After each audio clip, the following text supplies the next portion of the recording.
What's up everybody, Daniel here, welcome back for a brand new video. Today I'm going to show you how to install a piece of software called MSI Afterburner, so stay tuned.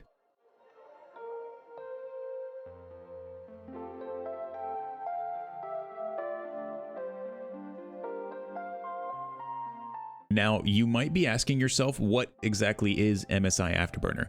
And what it is a piece of software that allows you to take a little more control over your graphics card.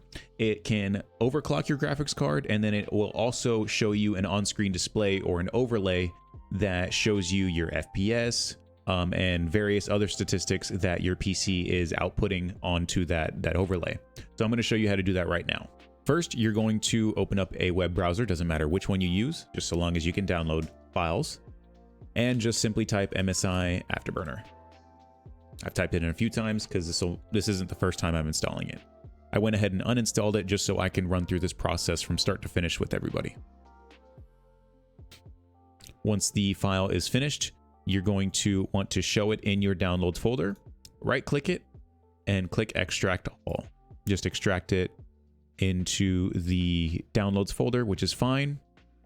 I have to replace it because I've done this before. Go ahead and start the install. Click OK for whatever language you want to choose, and then just go through the install process. Now, this piece of software is required if you want the overlay. This is Riva Tuner Statistics Server, so you need to have this installed if you want to run this software fully. I like to choose do not create shortcuts here. You can choose if you wanted shortcuts here, but I've never done them. I don't even know what this would even do for all of these, but I just choose to not create shortcuts. Once it gets to a certain point here, it might be like right here, it's going to start the install for Riva Tuner Statistics Server. You'll see that pop up right now. Again, choose your language, click OK, and then again, go through the setup process. Once again, choosing not to create shortcuts. Let that run its course. I can close my browser, my downloads folder.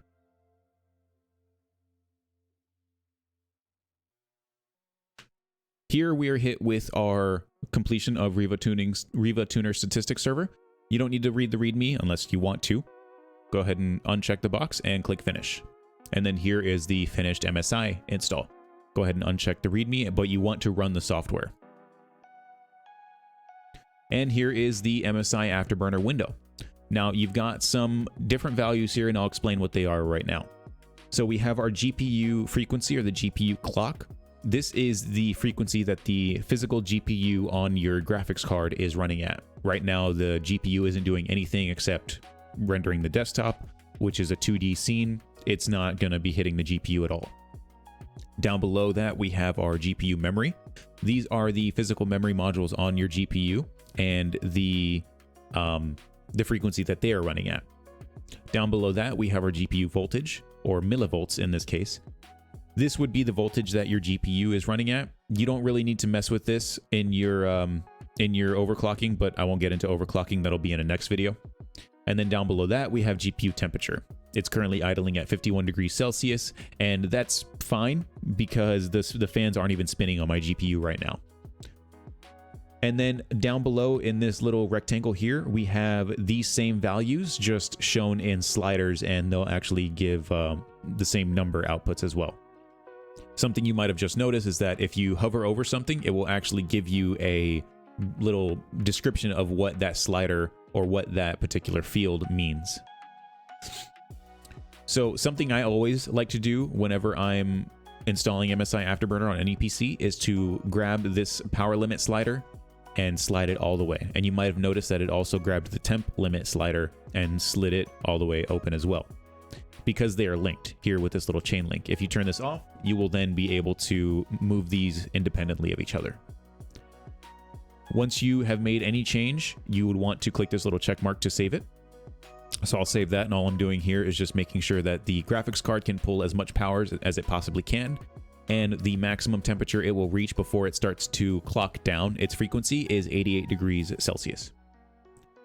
So you can leave it at that if you wanted to, but if you wanted a little more out of MSI Afterburner, you would click this little gear icon right here, and that brings up the settings window for MSI Afterburner. A couple of things I always like to start with is to start with Windows and start minimized. Click apply to apply the changes. Make sure you do that after every few changes that you make, just so you don't forget to, because if you just click OK, it's not going to save any of those changes. The next tab over is fan. This will allow you to set a fan curve for the GPU. If you wanted to set a custom fan curve, you could definitely do that here. All you would have to do is just drag this slider here. You can slide it left, right, up, down, diagonally. I like to leave it pretty much how they have it set, which is making it so that at 30 degrees Celsius, the fans will be spinning at 40%.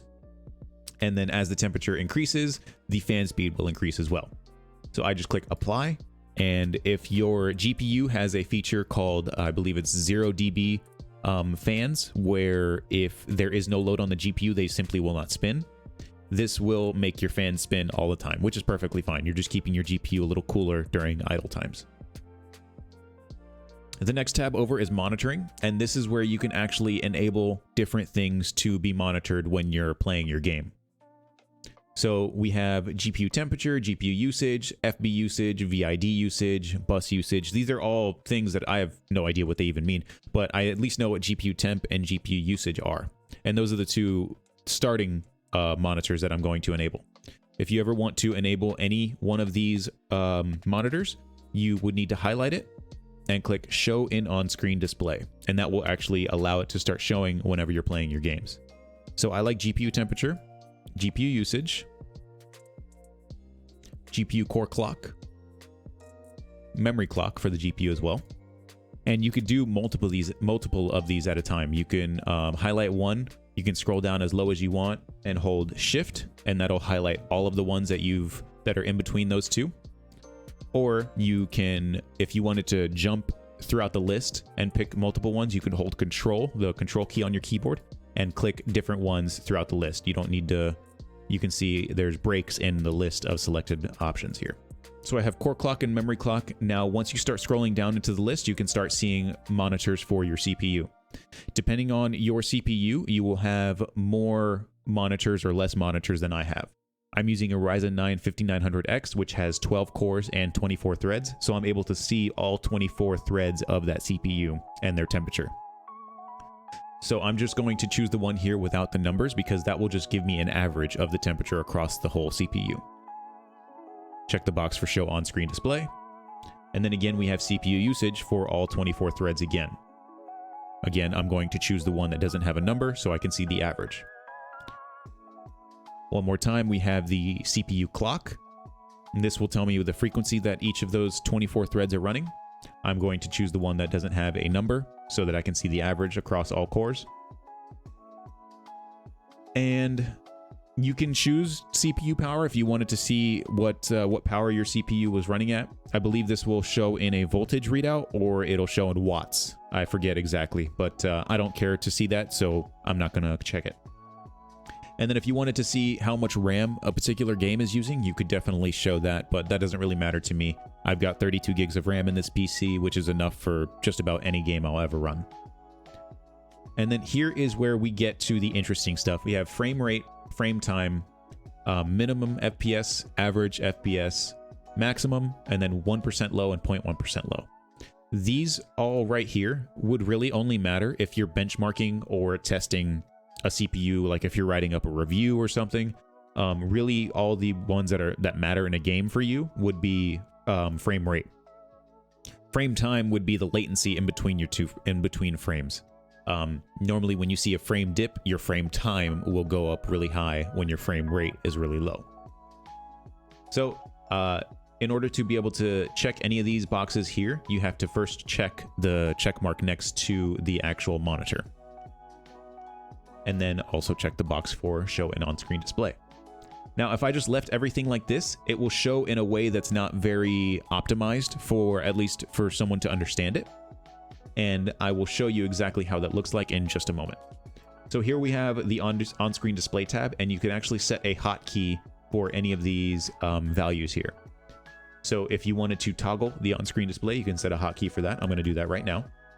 I chose a key that I'm very rarely going to use in a game, which is just insert.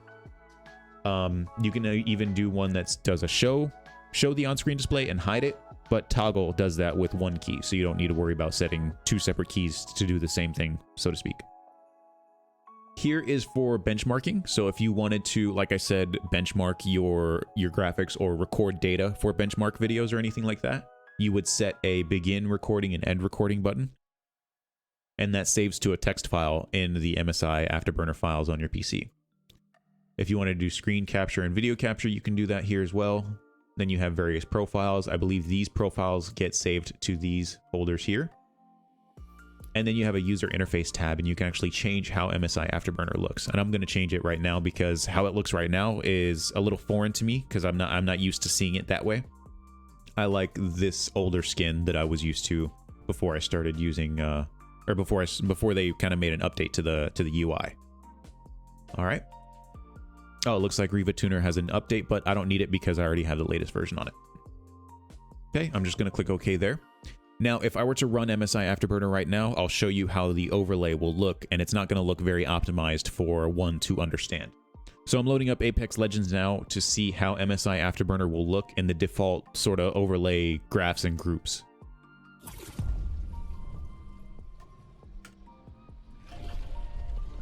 So the overlay should start here once it gets through the opening cutscene.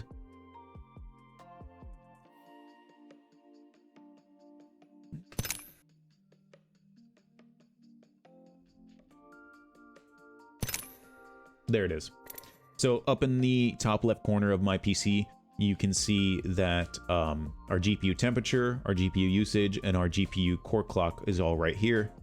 And then down below is the GPU memory. And then just below that, we have our CPU temperature, our CPU usage, and our CPU frequency. And then finally, we have our FPS at, which it's weird that it shows it in D3, D11, but you can change all of that to whatever you wanted it to say. So if you ever wanted to change any of these values and how they look in a list, you just have to Alt-Tab out of your game, bring up MSI Afterburner, bring up your settings again, go to the Monitoring tab, and what you have to do is check the boxes here for override graph name and override group name. So for GPU temperature, I'm just going to make it say GPU temp. I'm going to do a Control A to select all, Control C to copy, and Control V to paste. Click Apply. And before I continue, I'm going to show you how it looks now. So now GPU temperature is its own group and its own graph. So it is now separate from the GPU group, which is still showing the usage and the core clock in its own group. So I'm going to continue doing that with the rest of the values as well. So GPU usage, check the boxes again to change it. Simply just give it a capital U, click Apply, and then just go throughout the list.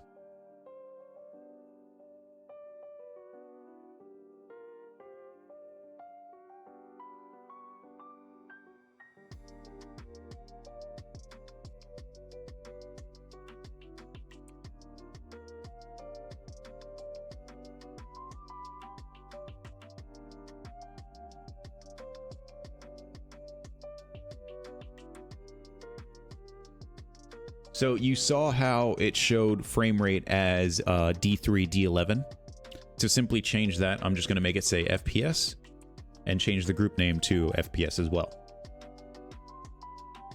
All right, click OK. Make sure you click Apply to save all your changes. Now, if I bring up Apex Legends again, everything has its own line and its own description to what that particular graph is showing. So I can see my temperature now is very clearly stated as GPU temp. Usage, again, very clearly stated, and then the CPU values as well. Now, if you wanted it in a different spot than in your top left corner, you can definitely move it with the Riva Tuning Statistics server. So it never is its own piece of software. It's just always running in the system tray. So bring up your system tray by clicking this little arrow down here, and then click that little monitor that has the number 60 in the top left corner of it. And then here you can grab this and move it to wherever you want it in the screen. So I can move it even to the center, which would be extremely distracting because if you're playing a shooter, it's going to be right in the way of where your reticle is. But I'll show you what that looks like. Oh, it actually didn't move it to the center, but it did move it pretty low to the lower left corner of the video of the desktop. So I'm going to bring that back up to the top left corner. And I think in the past, I've liked giving it a little 10 and 10 offset. And that kind of brings it just a little down from the top left corner. And if you wanted to set a frame rate limit, you could do that here. I like doing like a 190 limit just so it doesn't, you know, drive the GPU temperatures up too high. Pretty much every game I'm running in 1440p, even with a 2080 Ti, I'm almost never really seeing 190 or more than 190 FPS anyway. Another feature I like to add is an on-screen display fill. So you can see that kind of added a sort of black opaque box behind the FPS value. And I'll show you what that looks like right here. So now you can see that there's a little bit of a sort of very transparent black box around the values that I have up here. You don't need to use that. It's just something I like doing. Remember, you can change whatever you want in this software and make it how you want it to see it. So that is pretty much how MSI Afterburner works. I'll load up into a game just so you can see these values kind of jumping around. Let's get into a game of, actually, I'm going to go into the firing range because that'll achieve the same thing. I don't want to mess up anybody else's game. While we're waiting here, I want you guys to let me know about any awesome deals that you might have picked up either on Black Friday or on Cyber Monday. Let me know what you got. Doesn't even need to be tech related. If you got something that is, you know, just any deal, whether you got like a TV or hey, you bought a new car, anything like that, let me know down in the comments and let me know what you got. All right, so here you can see I'm in the firing range and you can see some of the temperatures and usage percentages going up and down. You can see my FPS is kind of going between like 120, 110. Might not really drop too low unless there's, you know, a ton of stuff happening. I'll try and get some explosions happening. Yeah, you can kind of see it doesn't really drop too low. But if you ever wanted to kind of see if your PC was having a problem, like if you saw it dropping frames pretty badly, you could definitely see that using the software. As you can see, I can't really concentrate on two different things at one time.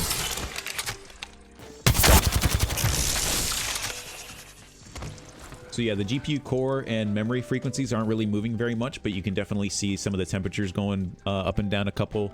The percentages of both GPU and CPU usage are going up and down a little bit. And then the FPS is obviously the most dynamic one that you see moving up and down.